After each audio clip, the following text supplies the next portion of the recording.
What's going on, everyone? Dr. Frankie here. I am thrilled to be with you all again on Thursday to cover another topic that I think is really important and I feel like many of you will benefit from.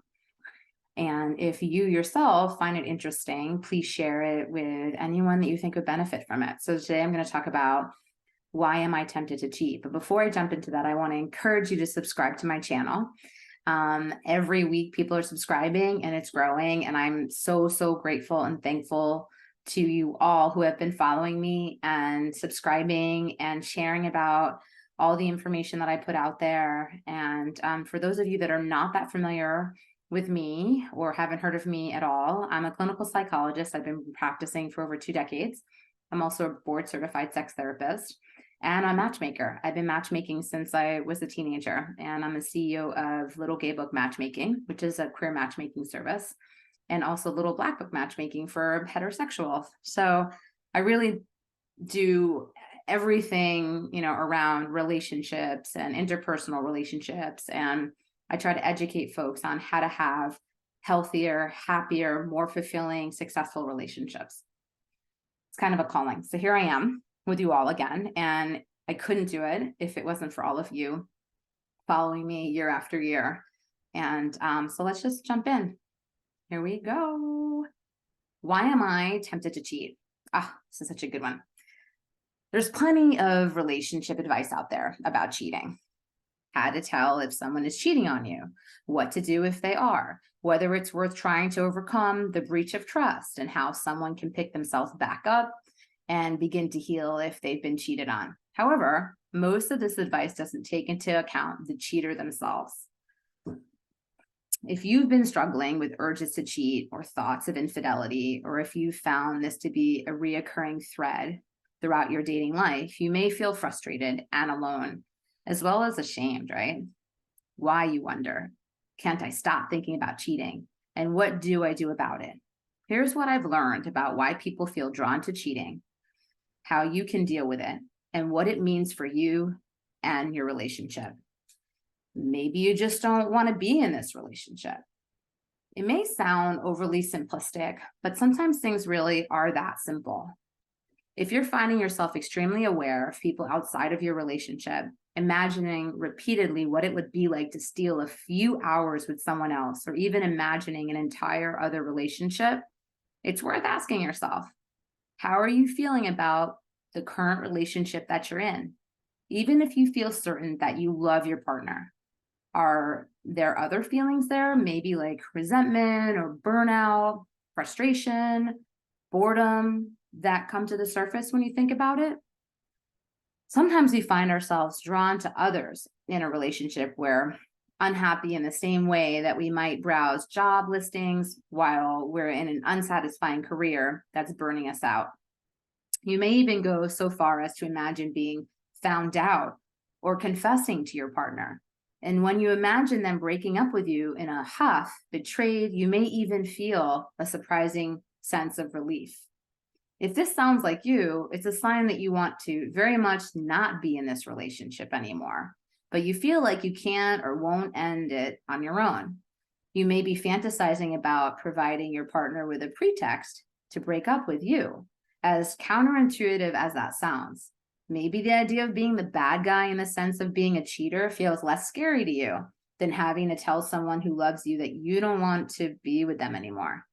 Not because you were tempted elsewhere, but because you just aren't fulfilled by that partner anymore. It's actually very normal to feel this way when we're in a relationship that's not making us happy, but feel like we don't have a good enough reason to end it.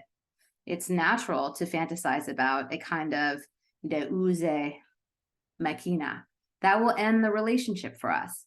Cheating is such a common cultural mythology that it may feel like something easy to tap into, easier than a thorny piece of direct communication with your partner. As understandable as this doesn't change your responsibility. We owe the people in our lives integrity and to break up with them ourselves, even if it hurts in the moment. While in the short term, it may seem easier on both of you to just cheat and end everything, your partner doesn't deserve the long-term baggage of constantly wondering why they weren't enough for you. navigating trust issues and insecurity of all future partners, and dealing with jealousy, possibly for years to come. None of that sounds fair. You want this relationship, but you feel destined to ruin it. You may feel this statement doesn't describe you because you know you feel passionately in love with and grateful for your relationship. You aren't bored or resentful at all. However, there may be a part of you that feels it's doomed to fail, not because you're unsatisfied with your partner, but because eventually they're going to realize they're actually unsatisfied with you. If this describes you, you may also have a history of some kind of cheating. Maybe you've historically cheated on your partners even though you know you love them deeply and even wanted something serious and exclusive with them. Or maybe you've tried to avoid exclusivity and monogamy, telling your partners you can't possibly settle down and would just end up cheating on them if you did, even though your actions may indicate otherwise, with you becoming emotionally attached quickly and sharing a lot of intimacy and time with this person as if you're in a serious relationship. When asked to account for why you've cheated, you may say you don't even know and genuinely feel it's true.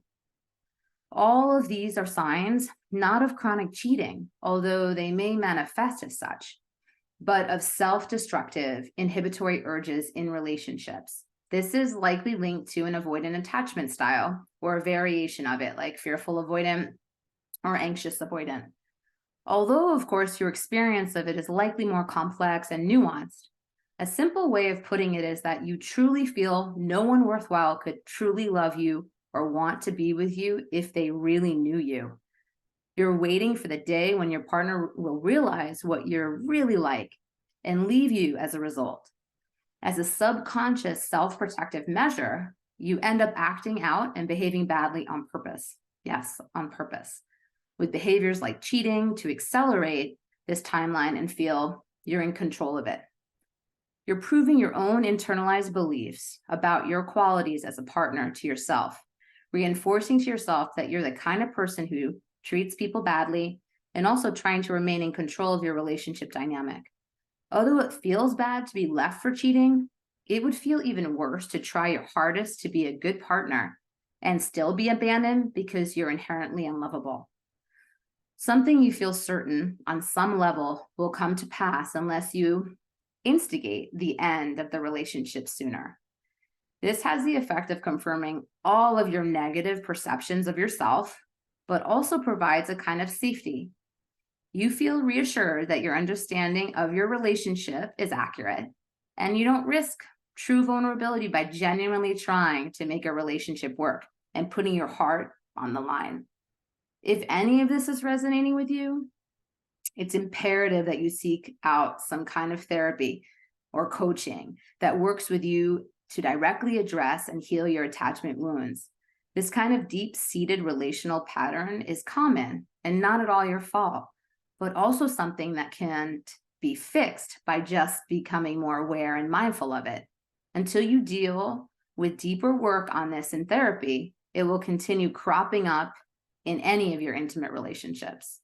And just because it doesn't crop up in your friendships doesn't mean it isn't going to crop up in your interpersonal, intimate relationships, because those are different. You want to be in this relationship, but not exclusively. I almost hesitate to add this because I think they exist too many unfortunate conflations of cheating and consensual, ethical non-monogamy.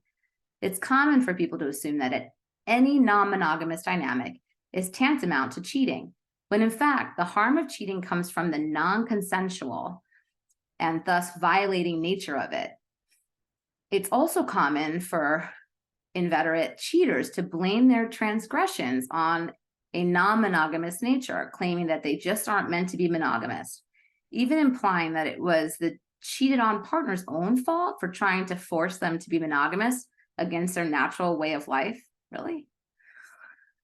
While the vast majority of the latter are simply dodging accountability, if they're truly non-monogamous by nature, they could easily seek out relationships with other non-monogamous people or broach the topic of changing relationship dynamics with their current partner.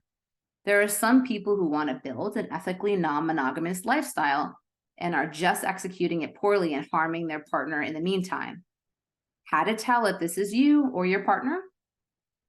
Relationship therapy or couples counseling would likely be very helpful. It can help you and your partner determine whether you want to try to work through this violation of trust.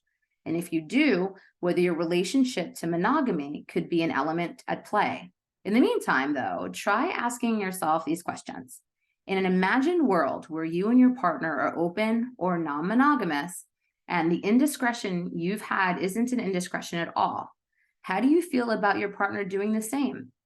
If you fully and vividly imagine your partner scheduling dates with other people, getting dolled up for them in your shared bathroom, and maybe spending the night elsewhere, does it feel a little uncomfortable, but like something you're willing to work through? Or does it feel absolutely unbearable? Similarly, if you imagine yourself in a fully and intentionally non-monogamous arrangement, you're signing up for a high level of continuous and mindful communication and sharing. Picture yourself sitting your partner down for a dedicated check-in. You're telling them how things are going with the other person you're seeing, how serious you see it becoming or not. Maybe you're telling them that you've met someone else you're interested in and you want to ask them out. And maybe your partner is telling you the same. How does this scenario feel to you? Is it acceptable or odious? Does the idea of seeing other people in this circumstance still have appeal? Or does it feel like this level of communication has taken all the fun out of it, and the thrill was mostly located in the secrecy and subterfuge?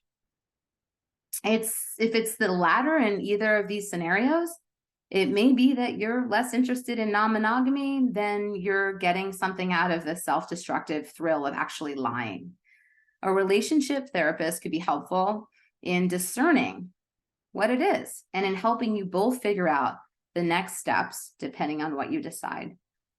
So hope you folks found this helpful. I know, there's a lot out there on cheating, but not so much about people who often get tempted when in relationship to cheat, or they're fantasizing about cheating. So this definitely comes up in my work with clients. So I wanted to cover it here with you all today. So please comment, share if there's anything more that you want to learn about this topic, or you're thinking there are other topics that you want me to cover, definitely let me know. And for those of you that want to learn more about me, visit me on Instagram, on Facebook. It's Dr. Frankie Bichon.